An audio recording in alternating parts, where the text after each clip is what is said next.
9 ans sans lutte, 9 ans sans lutte pour faire l'effort pour que cette boîte elle soit encore debout. Un patron qui vient de prendre l'entreprise depuis 2 mois, il la met dans une situation de tension extrême.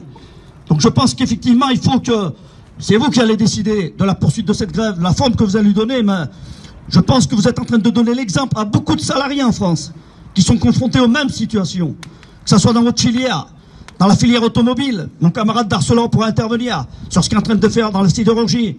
On a aujourd'hui pourtant un gouvernement qui a appelé en charité les patrons à faire un effort pour justement, par rapport à cette question de l'inflation, faire un geste en direction de l'augmentation des salaires. Certains le font, hein, et pas forcément dans les grands groupes, y compris dans les petites et moyennes entreprises. Il y a encore des, je ne sais pas si on peut employer ce terme, des patrons responsables qui comprennent que la situation va être tendue et qui lâchent des augmentations de salaire significatives. Il y a des camarades qui ont obtenu, par exemple, si on prend les camarades d'EDF, GDF, ils ont obtenu 200 € d'augmentation générale pour tous les salariés. Le camarade d'Arcelor, qui est à côté de moi, vient d'obtenir 110 € d'augmentation générale, avec 4,4% d'augmentation et un talon à 110. C'est possible d'augmenter les salaires. Bien sûr, lui aujourd'hui, il a oublié de dire que le carnet de commande représenterait 34 millions d'euros. Qu'est-ce qu'il va en faire de ces 34 millions d'euros? Est-ce qu'il va les redistribuer aux salariés ou est-ce qu'il va les mettre dans sa poche et dans la poche de sa famille? Donc je pense que c'est ça. C'est là-dessus qu'il faut se battre. L'entreprise Clestra, parce que je travaille depuis de nombreuses années avec Amar.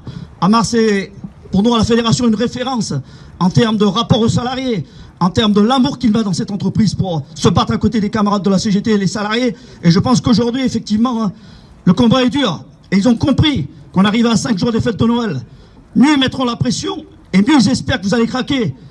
Et mieux vous allez faire la démonstration. Vous êtes là pour tenir et rien lâcher. Et c'est eux qui, à un bon moment, vont plier.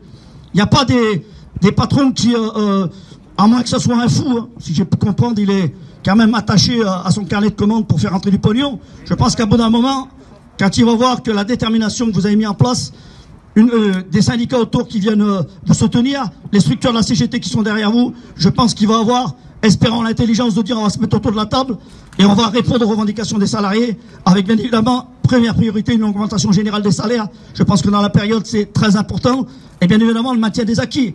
Vous n'êtes pas battu pendant des décennies pour obtenir des acquis pour qu'aujourd'hui un pingouin, un mercenaire vienne vous dire vos acquis on les met dans la poubelle et maintenant vous allez marcher au garde à vous. Ça n'existe pas. J'en serai pas plus long. Je vous félicite bien évidemment pour cette lutte. Féliciter tous les salariés en France, en Europe et dans le monde qui se battent contre le patronat. Et bien évidemment, espérons que, avec ce rapport de force, on fasse bouger la société pour une société au service des populations et plus une société au service de la finance. Merci à vous pour votre accueil, pour votre solidarité et à très bientôt dans les luttes.